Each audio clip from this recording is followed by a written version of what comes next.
The Structural Necessity of the Body Without Organs, by Ian Buchanan. The body without organs is the only practical object of schizoanalysis. Gilles Deleuze and Félix Guattari, 1000 Plateaus.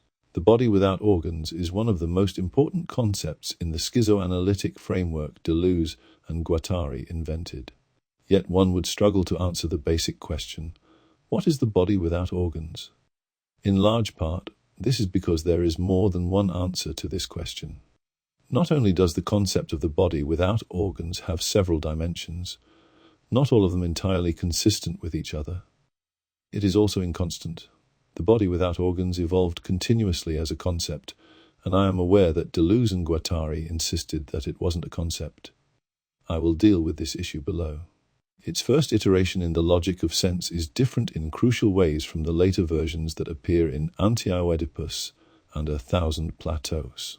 It is strangely absent from both Kafka, Toward a Minor Literature, and What is Philosophy? Yet one does not have to search very hard to find its avatars in these works as well. I take this as but one of many signs of its indispensability to Deleuze and Guattari's thinking. The way the body without organs changes from its first iteration to the next raises in turn a fresh set of questions about whether we should periodize it and speak of an early and late body without organs, or assume that the last permutation was meant to supersede all others as the final form. To add complexity to an already confusing situation, Deleuze and Guattari even admit that they weren't sure themselves if they each meant the same thing when they used the concept. They also pursued a deliberate policy of using new words for old or existing concepts to prevent them from becoming fixed. Or perhaps fixated is the better way of putting it. The body without organs thus has a number of synonyms in Deleuze and Guattari's writing: the plane of immanence, the plane of consistency, the earth and the plateau being the most obvious and well-known, but there are others as well, which also need to be taken into account. Not surprisingly, then, the secondary literature on the body without organs is extremely inconsistent in its handling of the term. There is little to no agreement amongst Deleuze and Guattari scholars as to what exactly this concept refers to, a fact that, as I have argued elsewhere, cannot but hold the field back. How can schizoanalysis take root as a methodology in the human and social sciences if its basic terms are still subject to guesswork and surmise? If we cannot locate, describe, and define a set of common points of reference for the body without organs, then it has no philosophical value. It is simply an adjective. That is what is at stake every time we open the debate about what Deleuze and Guattari really meant. Regardless of how much of an anathema to their work that type of question might seem, Deleuze and Guattari are often presented by their commentators as being uninterested in precision and unconcerned whether people grasp their ideas and concepts correctly or not. On one level, this is true enough because they do encourage their readers to be creative in their application and development of concepts. But that does not mean their work lacks rigor or that they were sloppy in the construction of their concepts and would be willing to accept conceptual sloppiness in others. Being given the freedom to modify concepts, to keep them alive by making them evolve, is not the same thing as being told concepts can be made to mean whatever we as readers choose. If ideas and concepts don't have some kind of cutting edge, some line of thinking or reasoning that circumscribes them, defining what is included within their ambit and what is not, then quite simply they cannot be concepts. At best they are adjectives, at worst they are empty assertions or opinions. Either way, attentive readers of Deleuze and Guattari would know that is not how they thought ideas or concepts function. Deleuze and Guattari are quite explicit in saying both that they regard concepts to be rigorously distinct from opinion and adjective, the fate of fallen concepts, and that concepts have sharp edges. I want to suggest that the reason we, and I very much mean to include myself in this we, have struggled to understand the concept of the body without organs is that we have failed to heed one of Deleuze and Guattari's most basic interpretive principles. Instead of asking what something means, we should ask how it works. Put simply, if we want to know what the body without organs is, then we should first ask how it works. The body without organs is what it does. I will add the following crucial caveat. To understand how the body without organs works, we have to take a systemic view of it and recognize that it does not work in isolation. It is just one element, albeit a highly crucial element, in a larger analytic apparatus which Deleuze and Guattari very loosely refer to as schizoanalysis. We must, as Laplanche and Pontalis say of the death instinct, another of the body without organs cognates, discover the body without organs' structural necessity. Why, in other words, was it necessary for Deleuze to invent it? Why was it necessary for Deleuze and Guattari to modify it as they did over the course of their long collaboration? This approach follows Deleuze's edict, set down very early in his career and insisted upon countless times throughout his work, that we should always start with the problem. Putting these two methodological principles together, I want to suggest that the first question, asking how the body without organs works, is isometric with the second, asking what problem it answers. How does the body without organs work? This question is less clear-cut than it first appears because neither of the basic points of reference, neither the body nor the organs, is deployed in anything like a straightforward manner. The body it refers to is not the physical body, and the organs it refers to are not necessarily bodily. Both may be material, as Deleuze and Guattari often maintain, but that does not mean they are physical or actual empirical entities, because for Deleuze and Guattari almost anything, including words, thoughts, ideas, and so on, can constitute matter. If we were to locate the body without organs at all, in a spatial or topographical sense, we'd have to say it was in the unconscious. But this isn't quite right because for Deleuze and Guattari, in contrast to Freud, the unconscious is not a pre-existing entity or agency of the mind. Deleuze and Guattari reject the idea that the unconscious is only revealed in the slips of the tongue, errors of memory and assorted other tics and faux pas that have come to be known as Freudian slips. As they rightly point out, this is a highly degraded conception of the unconscious that says nothing at all about its true function as a behind-the-scenes organizer of our conscious lives. In Deleuze and Guattari's terms, the unconscious isn't simply a dark force constantly threatening to undermine and betray our performance of ourself or indeed selves. It is, rather, a capacity or capability of the mind whose limits are constantly tested. If we return to the source of the phrase body without organs in the work of French poet and dramatist Antonin Artaud, it is obvious that it does not refer to a state of being. It is neither physiological nor ontological. No mouth, no tongue, no teeth. No larynx, no esophagus, no belly, no anus. The automata stop dead and set free the unorganized mass they once served to articulate. The full body without organs is the unproductive, the sterile, the unengendered, the unconsumable. Antonin Artaud discovered this one day, finding himself with no shape or form whatsoever, right there where he was at that moment. The death instinct, that is its name, and death is not without a model. For desire desires death also, because the full body of death is its motor, just as it desires life, because the organs of life are the working machine. There are several points to note in this analysis of Artaud that can help us to answer more concretely the twofold question of what the body without organs does and what the body without organs therefore is. First, it is synonymous with Freud's death instinct, which means the body without organs is what desire desires. Second, it follows that it is not an object. It is not something desire lacks. Third, it is how desire desires. Last, it is the degree zero of desire. It is what desire desires when it no longer wishes to desire. It is non-desire as well as desire. This is what this formation of desire desires the most, not to desire, or, more accurately, to be in a state in which desire is unable to exert any pressure. What Artaud longs for, what he desires, and what he finds in the body without organs, is a blessed moment of relief from desire's incessant demands.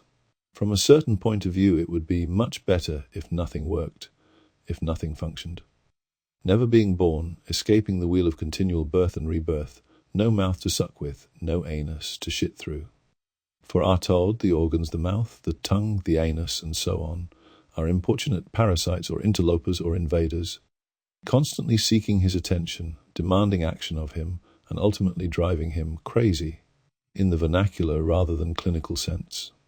Obviously, if Artaud had been literally without his mouth, tongue, teeth, larynx, or esophagus, belly and anus, he would be dead. So these organs Artaud names and the body that rejects them cannot be taken literally. Nor should we assume Artaud meant it literally, any more than we assume when someone says, "My mother will kill me for staying out late." It is meant literally, and just as "my mother will kill me for staying out late" is not a metaphor, so Artaud's statements are not metaphors either. They are best understood as performatives.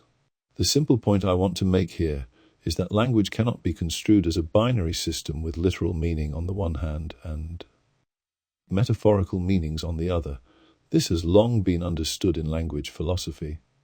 But many of Deleuze and Guattari's readers seem not to have grasped that language is vastly more complicated than this, and that there is a wide range of ways in which meaning can be made. Deleuze's The Logic of Sense, which is where the concept of the body without organs first appeared, is an extended argument for the existence of precisely the kind of sense in which Deleuze thinks Artaud's work ought to be understood as yielding. It is a mode of sense that falls outside of the literal metaphor binary. Sense, as Deleuze defines it, is the expressed of the proposition, an incorporeal, complex, and irreducible entity at the surface of things, a pure event which inheres or subsists in the proposition. It is therefore irreducible to individual states of affairs, particular images, personal beliefs, and universal or general concepts. It is supplementary, in Derrida's sense, to words, things, images, and ideas. For we may not even say that sense exists either in things or in the mind. It has neither physical nor mental existence. Sense inheres or subsists inside the proposition and has no existence outside or beyond the proposition. It is nevertheless quite distinct from the proposition. It does not dissolve into or otherwise disappear into the proposition. Deleuze equates sense with Husserl's concept of the noema, the perceived as such, or better, the perceived for itself independent of either the perceiver or the object perceived, and even goes so far as to ask whether phenomenology could be the science of surface effects. The noema is not given in a perception, nor in a recollection or an image. It has an entirely different status, which consists in not existing outside the proposition which expresses it, whether the proposition is perceptual, or whether it is imaginative, recollective, or representative. We must distinguish between green as a sensible color or quality and green the attribute, i.e. noematic color. The proposition "the tree is green" contains a dimension, which Deleuze calls sense, which amounts to saying the tree greens, or to put it another way, the tree is in a constant state of becoming green. Deleuze thus proposes that the noema be grasped as a pure event. Green designates a quality, a mixture of things, a mixture of tree and air where chlorophyll coexists with all the parts of the leaf. To green, on the contrary, is not a quality in the thing, but an attribute which is said of the thing. This attribute does not exist outside of the proposition which expresses it in denoting the thing. Sense is at once the event and the boundary line or membrane separating propositions and things. The event is ideal in both of its forms, Deleuze insists, and therefore ontologically distinct from its realization in a state of affairs. He reserves the term accident for the actualized event, for the event that takes place between bodies in the living present. The ideal event is composed of singularities, the singular points characterizing a mathematical curve, a physical state of affairs, a psychological and moral person. Singularities are turning points and points of inflection, bottlenecks, knots, foyers, and centers, points of fusion, condensation, and boiling, points of tears and joy, sickness and health, hope and anxiety, sensitive points. In A Thousand Plateaus, Deleuze and Guattari introduced the term hexiety, borrowed from Duns Scotus, and use it in place of singularity, though they continue use of that term as well. They define the hexiety as a mode of individuation very different from that of a person, subject, thing, or substance. The body without organs must belong exclusively to the psychical apparatus rather than the physical world because its attributes are impossible anywhere else. It is the realm of pure intensities, which is to say it is incapable of extension. This does not mean the body cannot be a source of stimulus for the productions that take place and through the body without organs.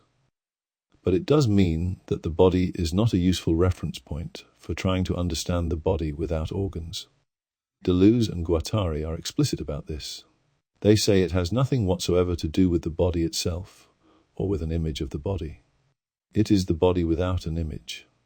They perhaps confuse matters when they go on to speak about the anorexic building herself a body without organs via starvation, as though to say her emaciated body is the literal embodiment of the organless body. But this is not what they mean. Anorexia is not a refusal of the body, it is a refusal of the organism, or more specifically, a refusal of what the organism imposes upon the body.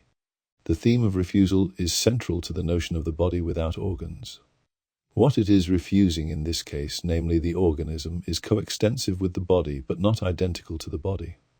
Deleuze and Guattari never actually define what they mean by the organism. However, it seems clear that they mean some kind of organ system, in which organ is code for any kind of internal psychic stimulus originating from within the psychic apparatus itself, and not a response to stimuli from the external environment. When the alcoholic says they need a drink, to refer to an example Deleuze and Guattari use, it is the body without organs speaking.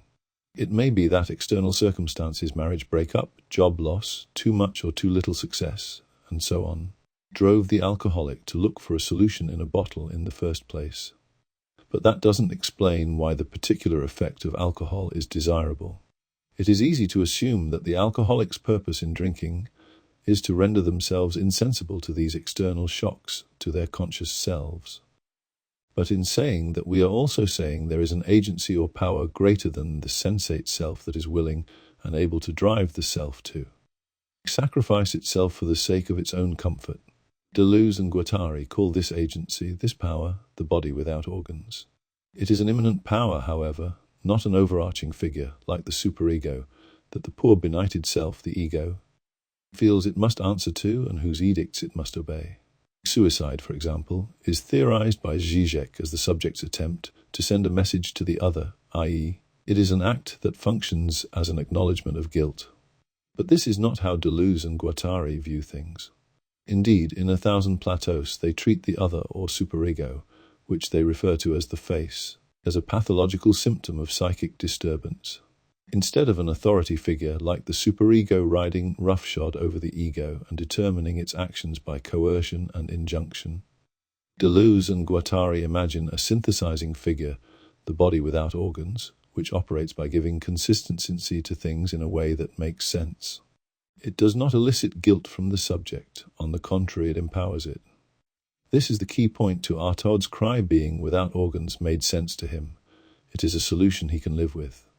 As Deleuze and Guattari emphasize throughout their work, the body without organs does not pre-exist desire. It is not an ultimate or primordial gatekeeper. It comes into being as an effect of the desiring production process.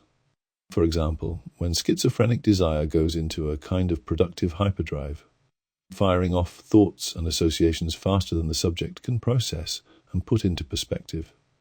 The body without organs arises as a counterweight, as a force of anti-production, slowing things down and eventually bringing them to a halt.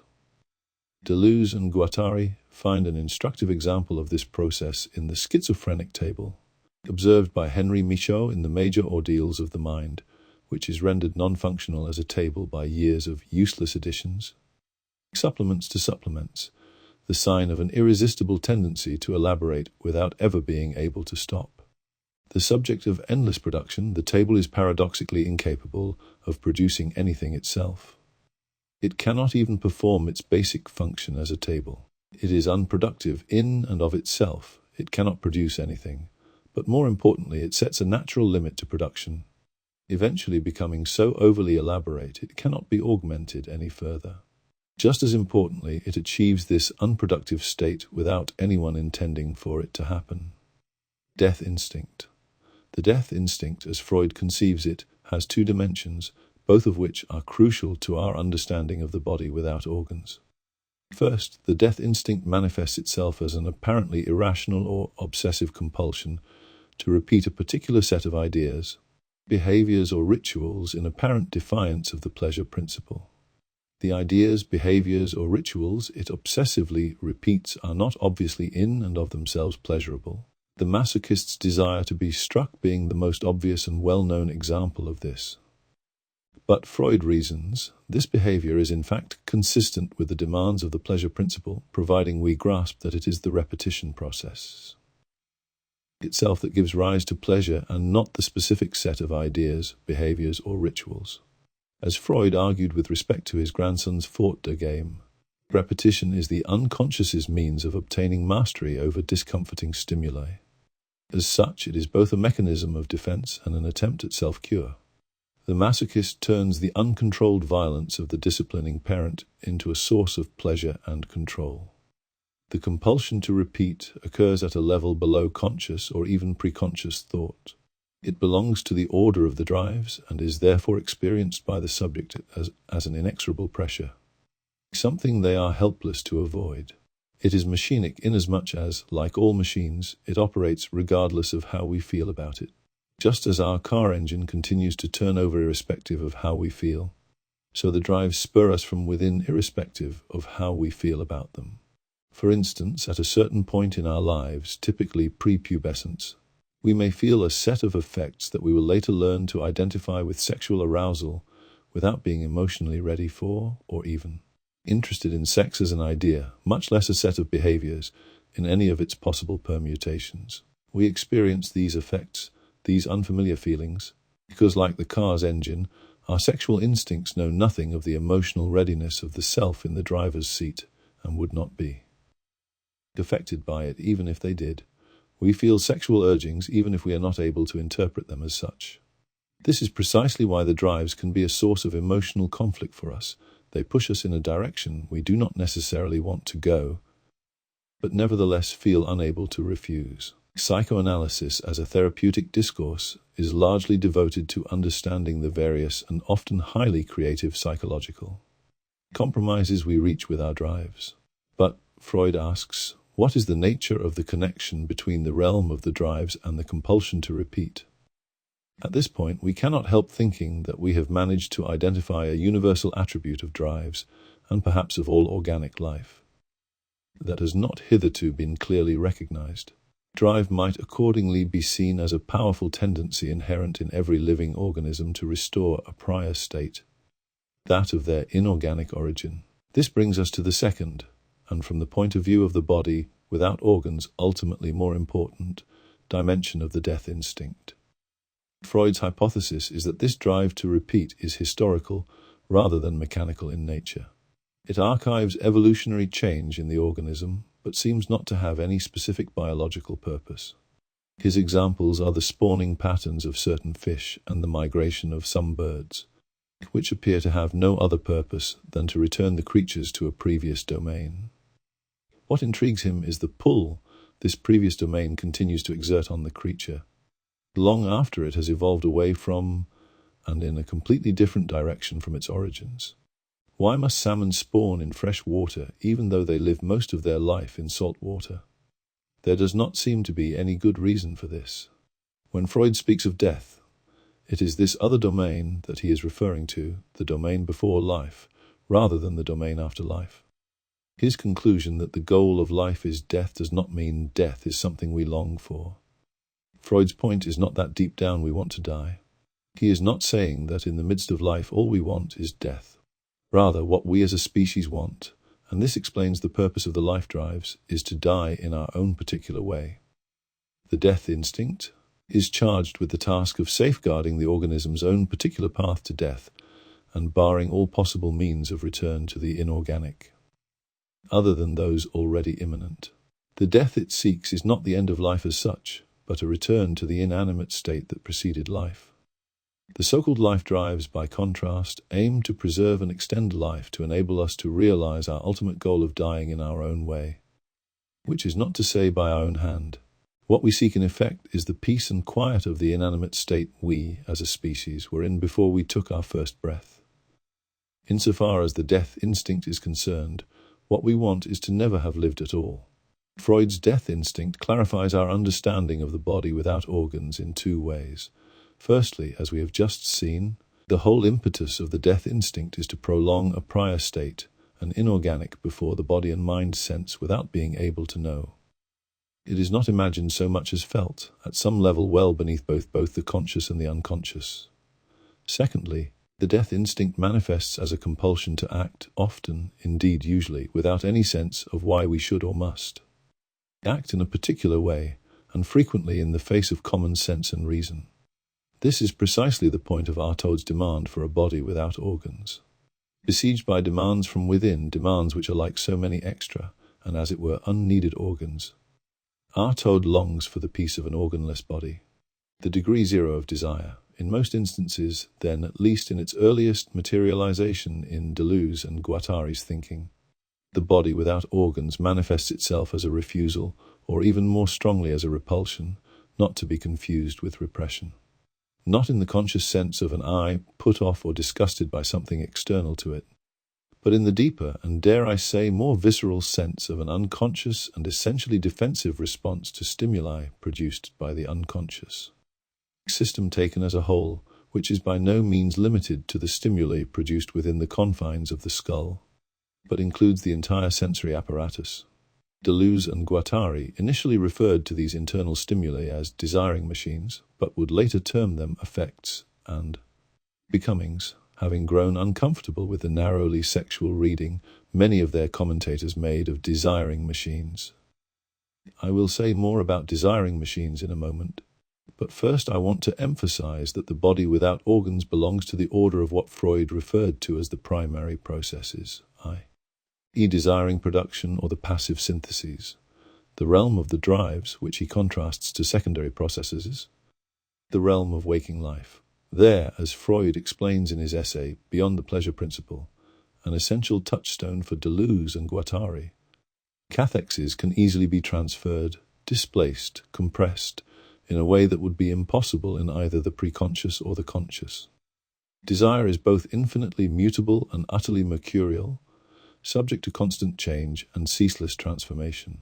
Freud goes on to suggest that the primary process is the equivalent of Breuer's free-flowing cathexis. In Freud's view, the psyche has very little, if any, defense against primary processes. The excitations that come from the deeper layers carry over into the system directly and without diminution, whereby certain features of their mode of progression generate successive sensations of pleasure and/or unpleasure. The body without organs arises as an indirect response to stimuli generated from within the unconscious system and not in response to external events and circumstances, no matter how troubling or perplexing they may be. Internal stimuli do not directly cause the body without organs to come into being, but their existence, or rather their insistence, requires its presence. The body without organs is, in this precise sense, structurally necessary. The practical operation of the body without organs is selective, even though that is not its true function. It erects a membrane where Freud thought no barrier was possible and determines which psychic material may pass through. In effect, then, the body without organs acts as a kind of censor, in the psychoanalytic sense of the term. It operates in the midst of desire, alongside it or beneath it, recoding it and passing judgment on it. The body without organs determines when a particular mode of desire, or particular way of desiring, is undesirable. In contrast to Freud's censor, though, the body without organs is not a nearsighted gatekeeper easily duped by the cunning disguises desire is apt to wear. Its function is not merely to protect the conscious from the blushing feeling of self-reproach we experience when we are confronted by our desires in their naked form. It is more powerful than that. Not only that, its operations tend to be all-or-nothing campaigns. It is a force of anti-production, where production refers to the processes of the unconscious as it formulates the objects, the intuitions, ideas, thoughts, fantasies, and so on, central to the subject's sense of self and well-being.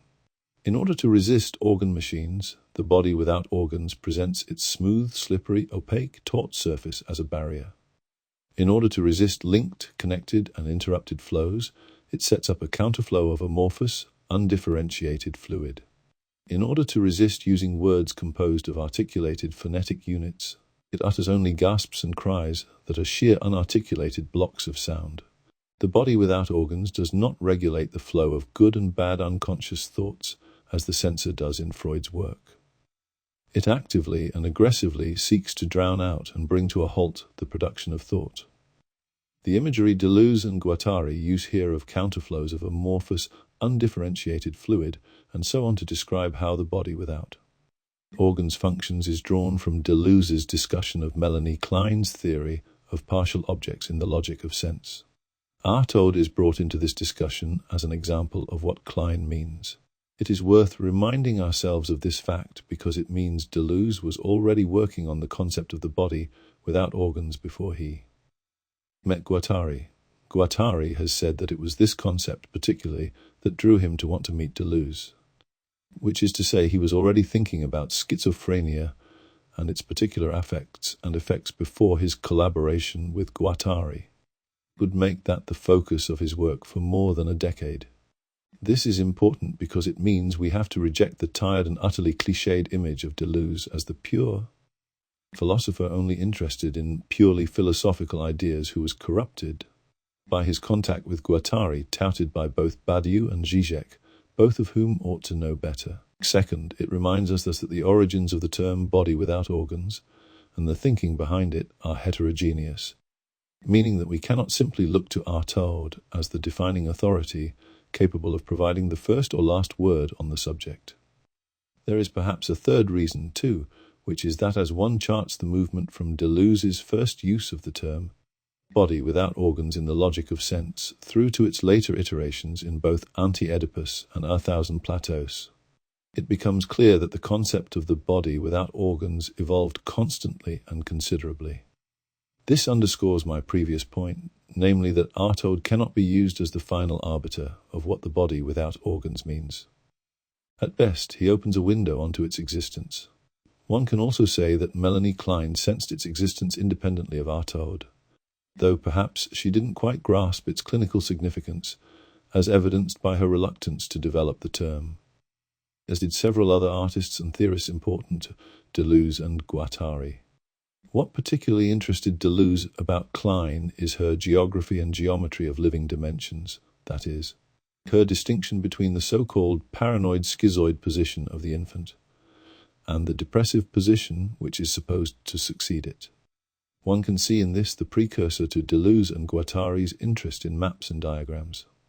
The paranoid schizoid position Klein speaks of is the product of the splitting of the object, that which the child first attaches themselves to both as a matter of practical necessity and out of love, namely the maternal breast. For Klein, all subsequent attachments, meaning all subsequent investments of the libido, follow this path of latching onto and in the process separating off an object. The invested breast is dissociated from the maternal body as is the child's mouth from its own body. In the process, both take on a life of their own, or in Deleuze and Guattari's language they become machinic. This process is highly fraught, however, because the object machine is ambivalent, prone to being both good and bad. The maternal breast is good when it delivers milk to the hungry child, but becomes bad in the child's eyes when it is withdrawn or its milk withheld. On top of that, the objects are not merely ambivalent, they are also highly mobile and completely unstable. Not only are the breast and the entire body of the mother split apart into a good and bad object, but they are aggressively emptied, slashed to pieces, broken into crumbs and alimentary morsels. The good partial objects are adopted by the child as central to their sense of self, introjection, while the bad objects are expelled, projection. But the good objects do not stay good, as it were, and continue to split apart, thus creating new good and bad objects to be absorbed, expelled, reintrojection, reprojection. Klein's object relations theory is subsumed in Deleuze and Guattari's work by the concept of desiring machines. They retain, and indeed refine, the ambivalence central to Klein's theory. The body without organs is in a certain sense a mechanism of defense against this ambivalence. At the micro level, the breast and the mouth, for example, are machines because they constitute an effective relationship. The breast supplies the child with the nutrition it requires to live, and the child's suckling stimulates the production of milk in the breast, while the nursing process is said to facilitate the formation of the child-mother bond.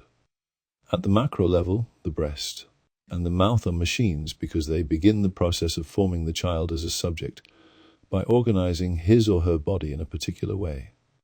The mouth of the infant is for eating and breathing, but it is also used for crying and vomiting and so on.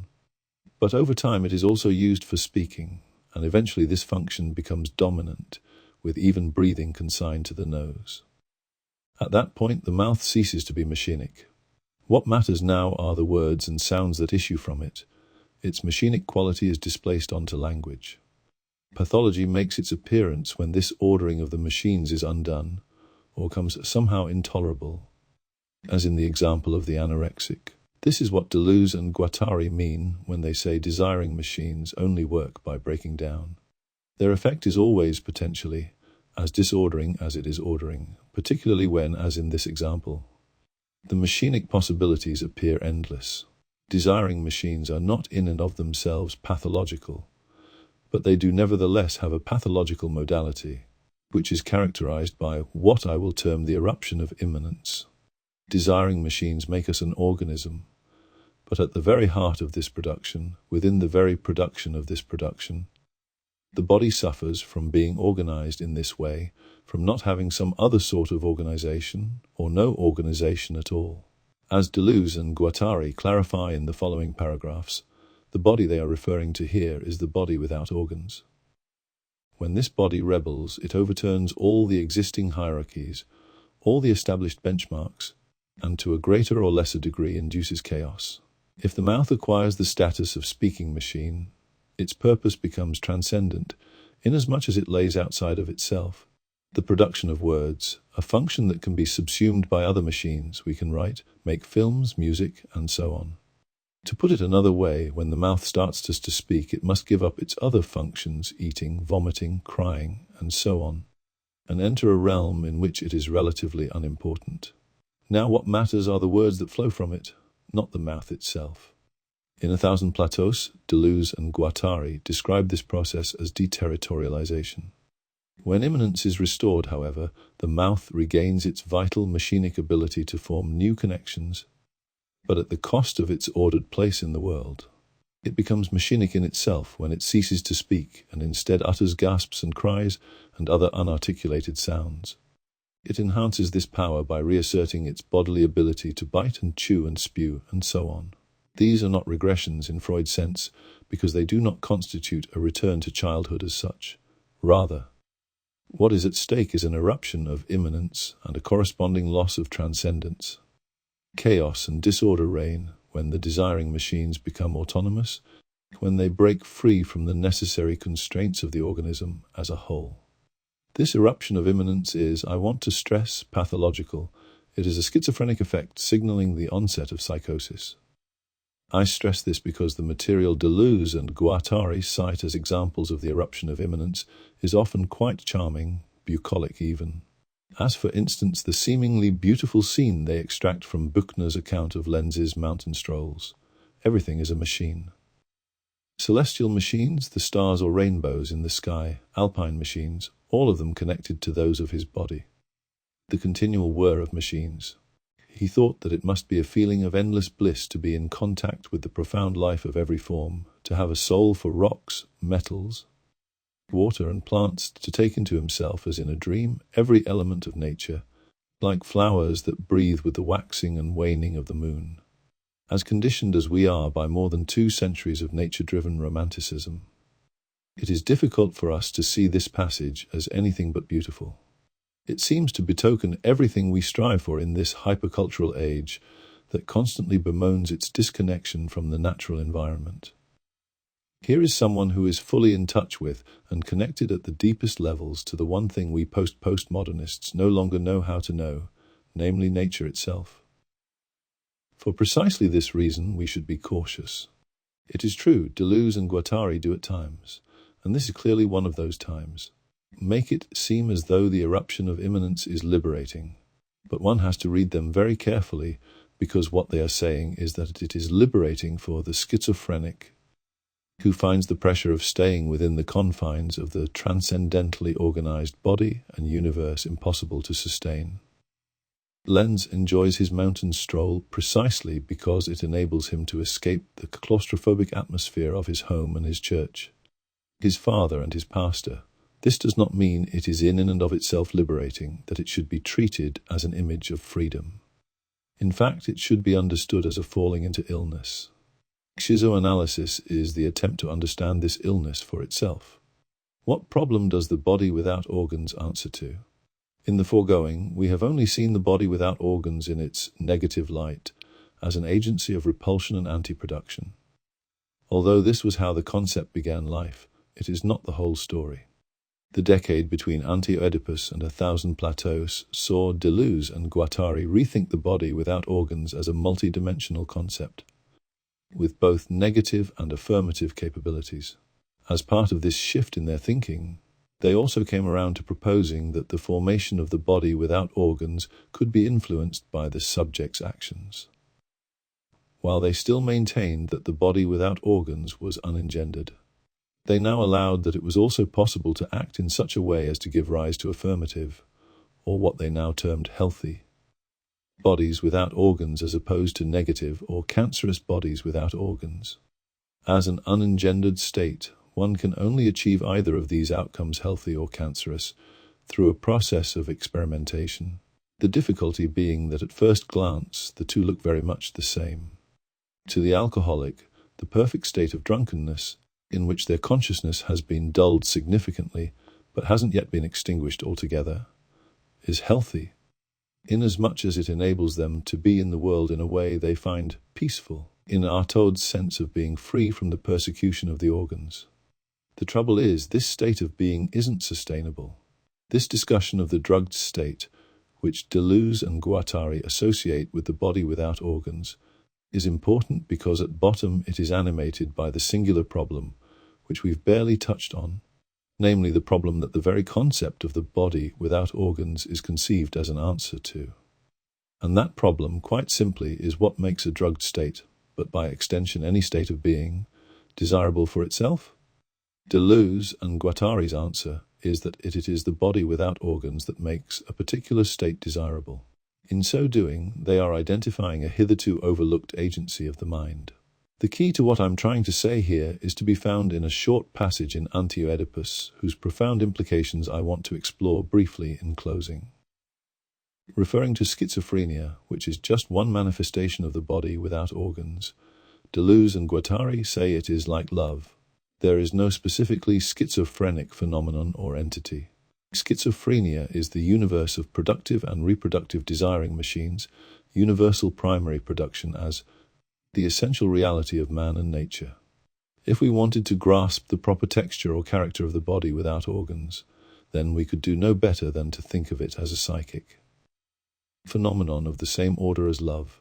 One does not decide to fall in love, nor does one decide how one will love. One just loves and thrives or suffers as fate dictates.